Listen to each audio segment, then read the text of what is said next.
Permanent residency അഥവാ PR നേടാൻ ആഗ്രഹിക്കുന്ന മലയാളി പ്രവാസികൾക്കും ഉന്നത വിദ്യാഭ്യാസത്തിന് ശേഷം കാനഡയിൽ ജോലി ചെയ്യുന്ന വിദ്യാർത്ഥികൾക്കും അമേരിക്കയിലെ വിസ അനിശ്ചിതത്വം കാരണം കാനഡയിലേക്ക് ചേക്കേറാൻ ശ്രമിക്കുന്ന പ്രവാസി കുടുംബാംഗങ്ങൾക്കും ഏറെ ആശ്വാസകരവും അത്യന്താപേക്ഷിതവുമായ പുതിയ അറിയിപ്പുകളാണ് immigration, refugees and citizenship Canada അഥവാ IRCCയിൽ നിന്നും പുറത്തുവരുന്നത്.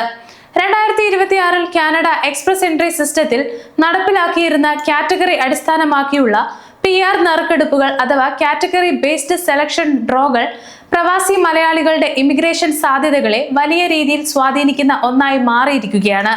ജനറൽ ഡ്രോകളിൽ കോംപ്രഹെൻസീവ് റാങ്കിംഗ് സിസ്റ്റം അഥവാ CRS കട്ട് ഓഫ് സ്കോറുകൾ ഉയർന്ന തലത്തിൽ തുടരുമ്പോൾ നിശ്ചിത തൊഴിൽ മേഖലകൾക്കും ഭാഷാ നൈപുണ്യങ്ങൾക്കും മുൻഗണന നൽകിക്കൊണ്ടുള്ള പുതിയ തെരഞ്ഞെടുപ്പ് രീതികൾ ഏതൊക്കെ പ്രവാസികൾക്കാണ് ഏറ്റവും കൂടുതൽ പ്രയോജനപ്പെടുക എന്നാണ് നമ്മൾ ഇന്ന് വിശദമായി നോക്കുന്നത്.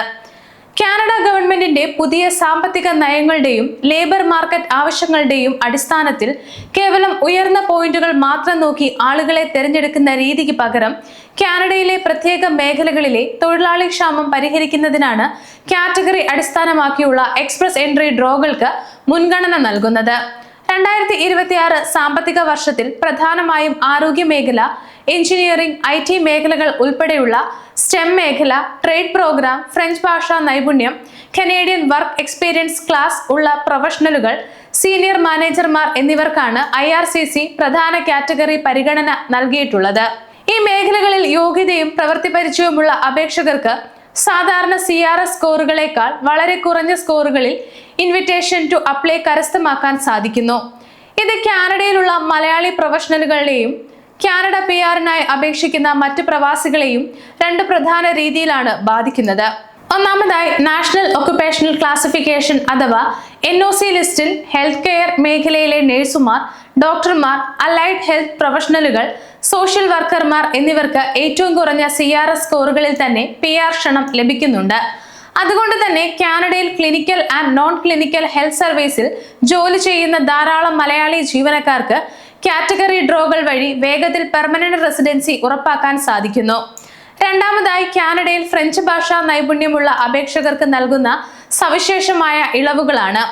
ഇംഗ്ലീഷ് IELTS അല്ലെങ്കിൽ Canadian English language proficiency index program സ്കോറുകൾക്ക് പുറമെ ഫ്രഞ്ച് ഭാഷാ പരിരക്ഷയായ TEF അല്ലെങ്കിൽ TCF പരീക്ഷകളിൽ കേവലം അടിസ്ഥാന യോഗ്യത നേടുന്ന ഉദ്യോഗാർത്ഥികൾക്ക് പോലും 400-ൽ താഴെയുള്ള CRS സ്കോറുകളിൽ PR ഇൻവിറ്റേഷൻ ലഭിക്കുന്നുണ്ട്.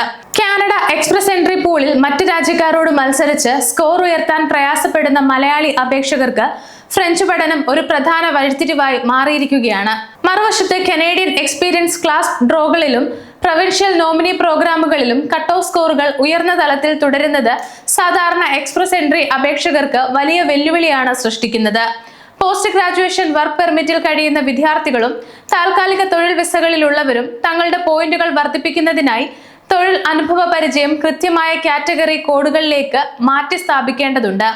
അനാവശ്യമായ തസ്തികകളിൽ ജോലി ചെയ്യുന്നതിന് പകരം IRCCയുടെ സവിശേഷ കാറ്റഗറി ലിസ്റ്റിൽ ഉൾപ്പെടുന്ന ജോലികൾ തിരഞ്ഞെടുക്കുന്നത് PR സാധ്യതകൾ ഇരട്ടിയാക്കും.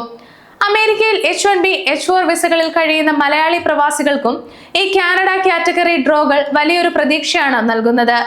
അമേരിക്കയിലെ വെയിറ്റിംഗ് പീരീഡും ഗ്രീൻ കാർഡ് അനിശ്ചിതത്വങ്ങളും കാരണം കാനഡ എക്സ്പ്രസ് എൻട്രി പൂളിൽ അപേക്ഷ സമർപ്പിക്കുന്ന IT, ഹെൽത്ത് കെയർ ജീവനക്കാർക്ക് തങ്ങളുടെ US പ്രവൃത്തി പരിചയം കാറ്റഗറി ഡ്രോകൾക്ക് കീഴിൽ പ്രയോജനപ്പെടുത്തി കുറഞ്ഞ സമയത്തിനുള്ളിൽ കാനഡ PR നേടാൻ സാധിക്കാറുണ്ട്. കാനഡ PR-നായി തയ്യാറെടുക്കുന്ന മലയാളികൾ സ്വീകരിക്കേണ്ട പ്രായോഗിക മുന്നൊരുക്കങ്ങൾ എന്തൊക്കെയാണെന്ന് നോക്കാം. ആദ്യമായി നിങ്ങളുടെ വിദ്യാഭ്യാസ രേഖകളുടെ എഡ്യൂക്കേഷണൽ ക്രെഡൻഷ്യൽ അസസ്മെന്റ് കാലാവധി നിലനിൽക്കുന്നുണ്ടെന്ന് ഉറപ്പുവരുത്തുക. രണ്ടാമതായി ഭാഷാ പരീക്ഷകളിൽ പരമാവധി CLB സ്കോറുകൾ നേടാൻ ശ്രമിക്കുക. നിങ്ങളുടെ തൊഴിൽ പരിചയ സാക്ഷ്യപത്രത്തിലെ ജോലി സ്വഭാവം IRCCയുടെ പുതിയ കാറ്റഗറി NOC ഡ്യൂട്ടികളുമായി കൃത്യമായി മാച്ച് ചെയ്യുന്നുണ്ടെന്ന് ഉറപ്പുവരുത്തേണ്ടതുണ്ട്. കൂടാതെ തടസ്സങ്ങളില്ലാതെ എക്സ്പ്രസ് എൻട്രി പ്രൊഫൈലുകൾ അപ്ഡേറ്റ് ആയി നിലനിർത്തുക. കാനഡയുടെ കുടിയേറ്റ നയങ്ങൾ കൂടുതൽ സ്കിൽഡ് ആൻഡ് കാറ്റഗറി ഫോക്കസ്ഡ് ആയി മാറുമ്പോൾ മുൻകൂട്ടി ആസൂത്രണം ചെയ്യുന്ന പ്രവാസികൾക്ക് വിസ നടപടികൾ എളുപ്പത്തിൽ പൂർത്തിയാക്കാൻ സാധിക്കും. ഓരോ ഡ്രോകളിലും കാറ്റഗറി മാറ്റങ്ങളും കട്ട് ഓഫ് സ്കോറുകളും കൃത്യമായി നിരീക്ഷിച്ച് ആവശ്യമായ മാറ്റങ്ങൾ വരുത്തുക. കൂടുതൽ ഇമിഗ്രേഷൻ വാർത്തകളും സാമ്പത്തിക വാർത്തകളും കൃത്യതയോടെയും തത്സമയവും മനസ്സിലാക്കാൻ ഗ്ലോബൽ സമയം സബ്സ്ക്രൈബ് ചെയ്യുക.